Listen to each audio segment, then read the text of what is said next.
In October of 1994, a 16-year-old girl named Cassidy Merow walked into the pine forest behind her family's property outside Dellwood, Oregon, and followed something.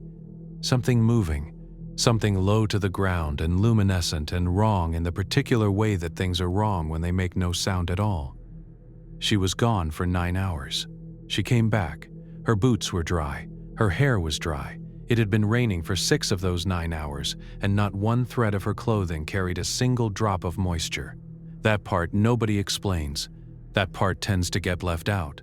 What got left out even more completely was what happened in the weeks after she returned, what she said, what she drew, and what one cognitive neurologist described in a private letter as the most anomalous presentation of selective amnesia he had encountered in 31 years of clinical practice.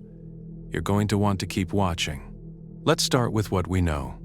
October 19, 1994, a Wednesday. Cassidy Merow was 16 years old, a sophomore at Dellwood Regional High School, about 23 miles southeast of Eugene in the foothills east of the Willamette Valley. Dellwood is not a town in any meaningful municipal sense. It is a census-designated place with a population of roughly 600 people, a feed store, a volunteer fire station, and a Presbyterian church that doubles as a community hall on the third Saturday of every month. The Merow property sat on about 11 acres at the eastern edge of the Dellwood area, bordered on 2 sides by second-growth Douglas fir that pressed up close enough to the house that the windows on the back side of the structure lost direct sunlight by 2 in the afternoon.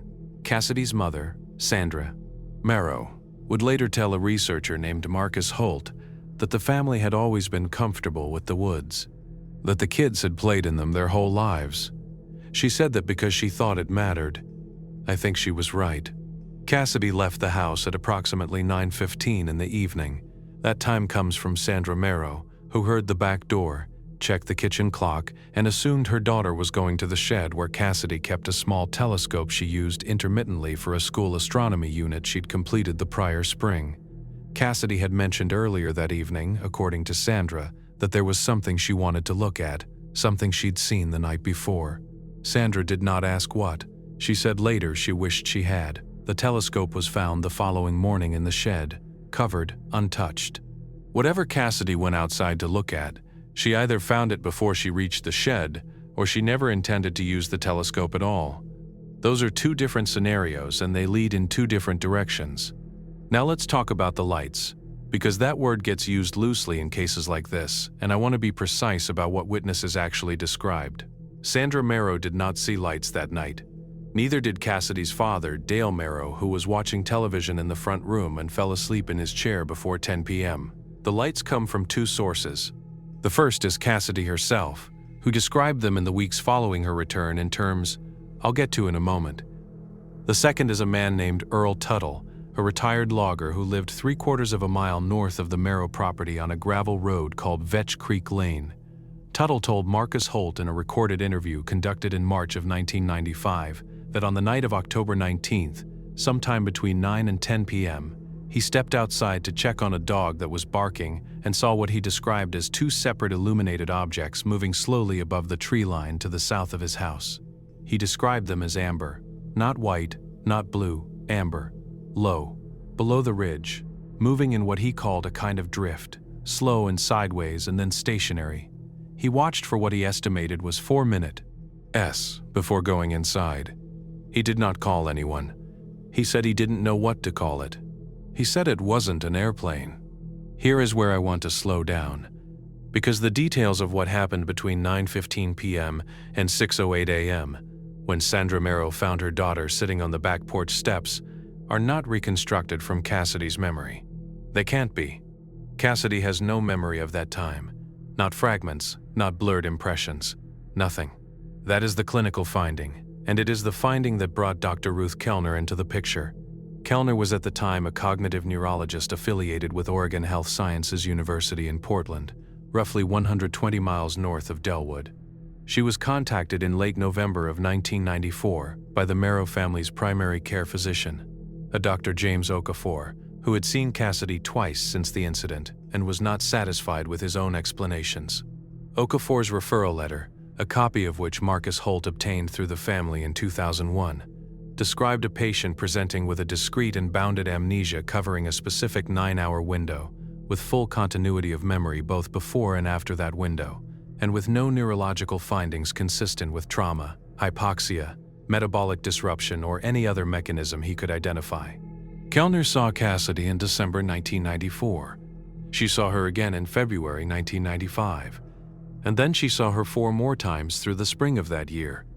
What came out of those sessions, according to the private correspondence Holt eventually tracked down through a colleague of Kellner's at OHSU, was not a diagnosis.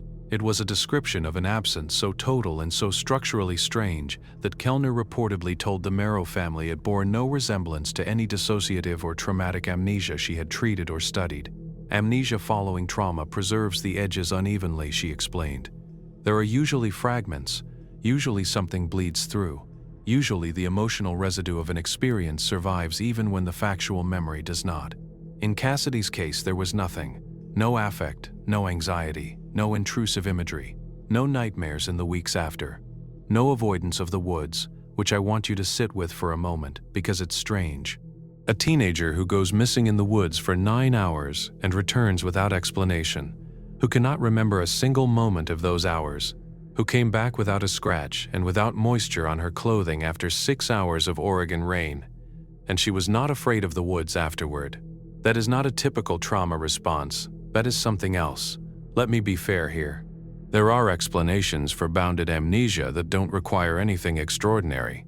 Dissociative fugue states can produce gaps of this kind, though they typically involve some evidence of purposeful but automatic behavior during the missing period. Seizure activity can produce blackouts, though the postictal period tends to leave clinical markers. Drug ingestion, voluntary or otherwise, can account for memory gaps, and I want to acknowledge that possibility directly because Kellner reportedly explored it. Toxicological testing was conducted. It was negative across all standard panels. Let's be honest, Kellner was not working from an easy clinical position. She was a credentialed neurologist at a university medical center trying to write up a case that had no clean box to go in. And I think that pressure explains, at least in part, why her formal conclusions never appeared in any published work. I looked for them. I looked carefully. Kellner published consistently through the late 1990s and into the 2000s, primarily on memory consolidation and the neurology of temporal perception. I went through her publication record methodically. I contacted the OHSU library.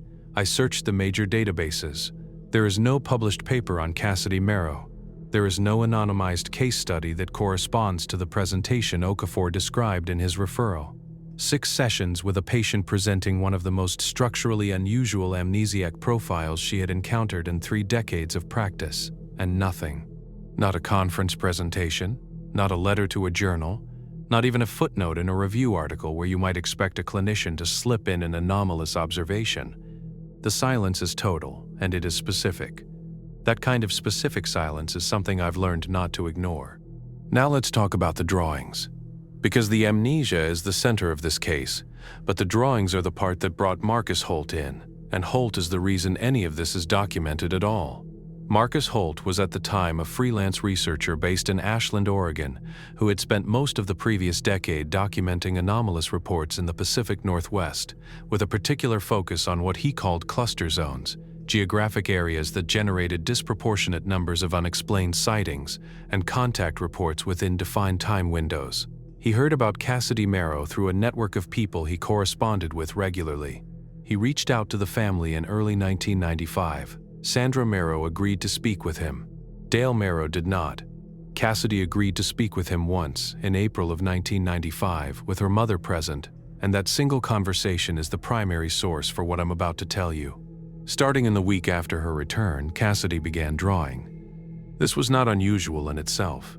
She had always drawn, Sandra told Holt, mostly animals and landscapes, the kind of detailed observational sketching that teenagers do when they're patient enough to sit still.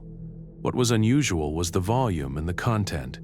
Between late October and mid-December of 1994, Cassidy filled 3 spiral-bound sketchbooks.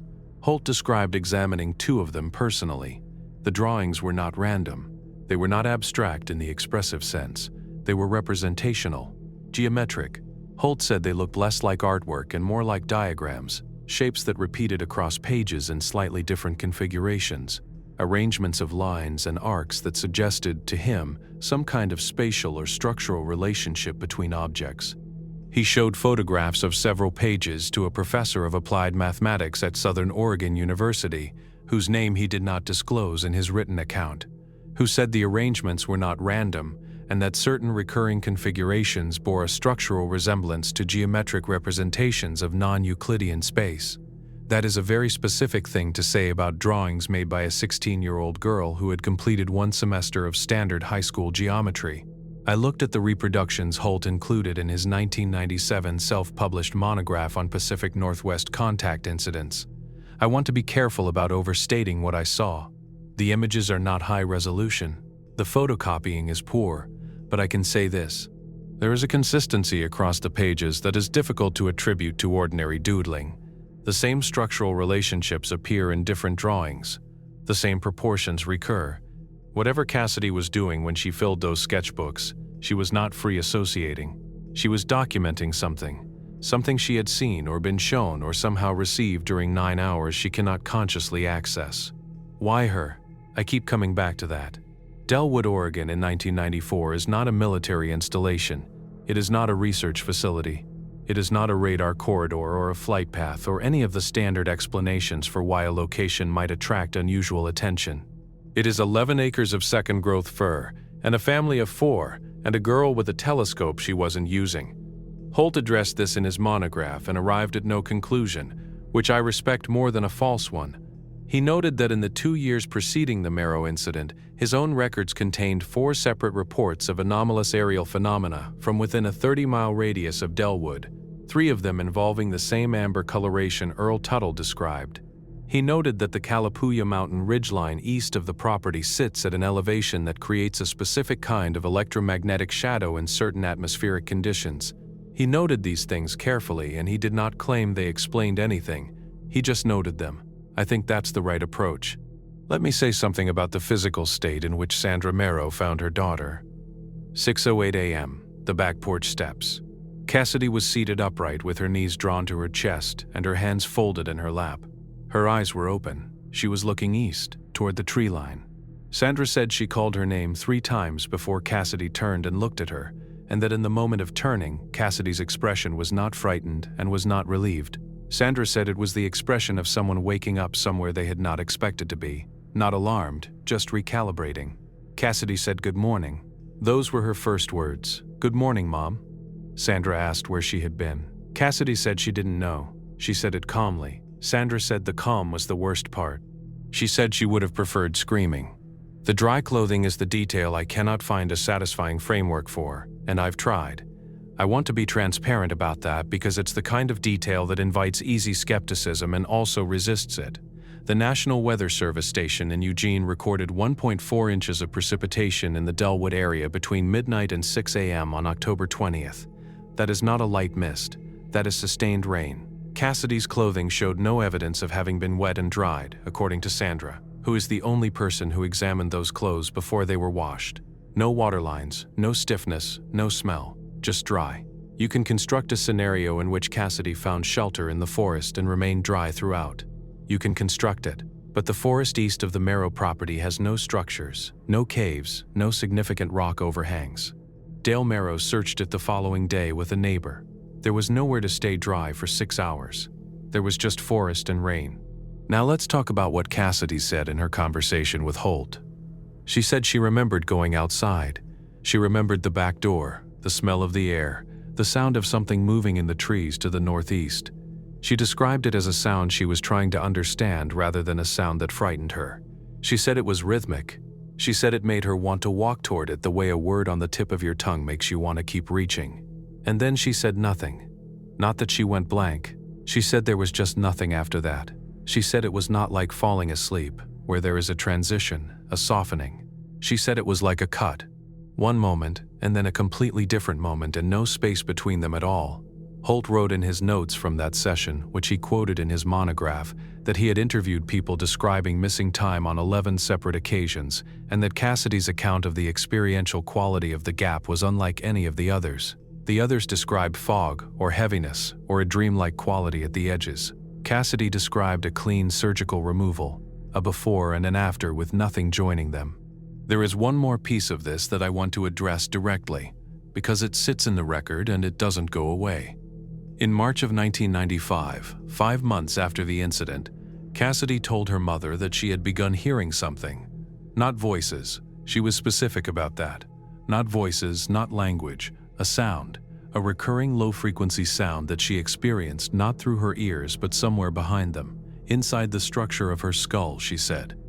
She described it as a tone that arrived at unpredictable intervals, sometimes once a day, sometimes not for a week, and that when it arrived, it carried with it an emotional content she could not translate into words. She said it felt like being recognized. She said that specifically, not like being watched, like being recognized. There is a difference. Being watched implies surveillance, distance, the relationship of an observer to a subject.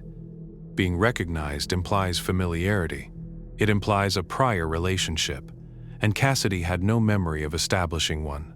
Sandra brought this to Dr. Okafor, who referred it back to Kellner, who reportedly conducted 2 additional sessions with Cassidy in the spring of 1995 specifically focused on this symptom.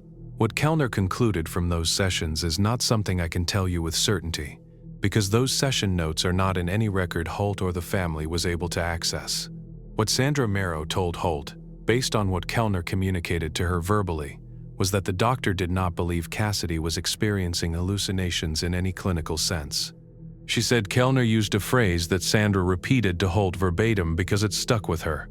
Kellner said the symptom was consistent with a perceptual system that had been recalibrated. She said it carefully and then, according to Sandra, she seemed to decide she had said too much and she moved on. Sandra never heard it referenced again. Kellner terminated the clinical relationship in June of 1995. The stated reason was that Cassidy was functioning well and showed no signs of ongoing distress. Let me be fair about the functioning well part because it's true. Cassidy Merow finished high school. She attended the University of Oregon. She graduated in 1999 with a degree in environmental science.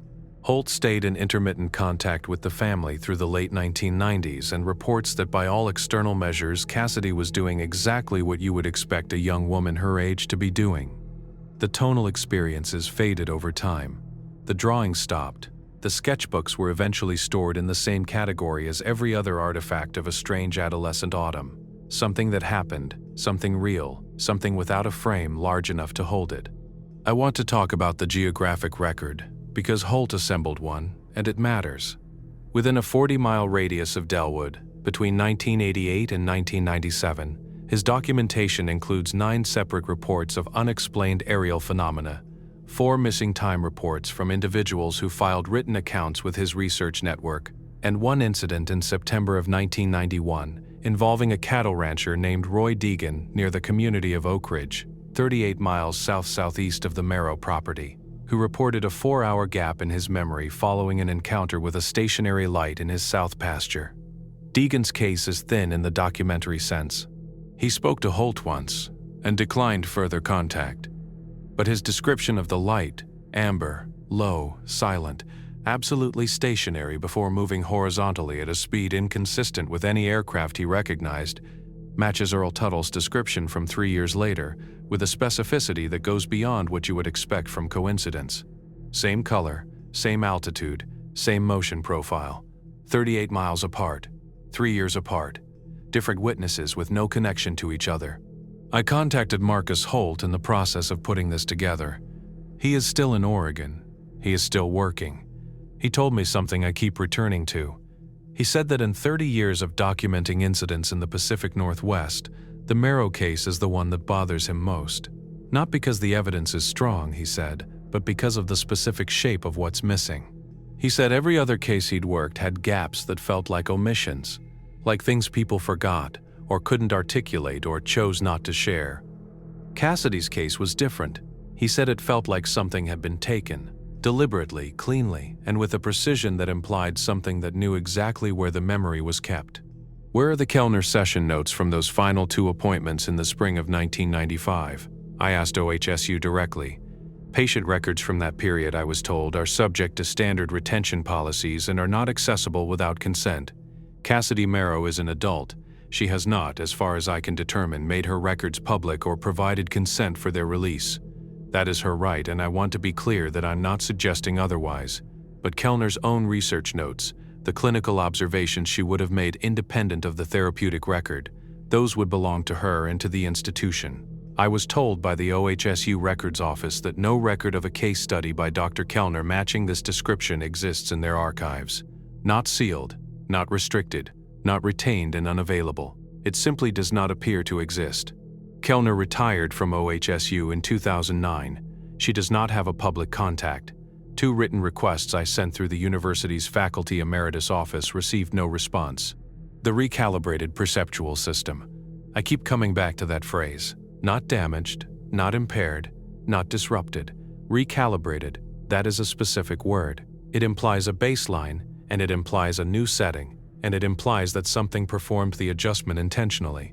A perceptual system that has been recalibrated is a perceptual system that is now receiving something different than it received before, or receiving the same inputs differently. And if that is what happened to Cassidy Merow on the night of October 19, 1994, then the 9 hours she cannot remember were not hours of absence.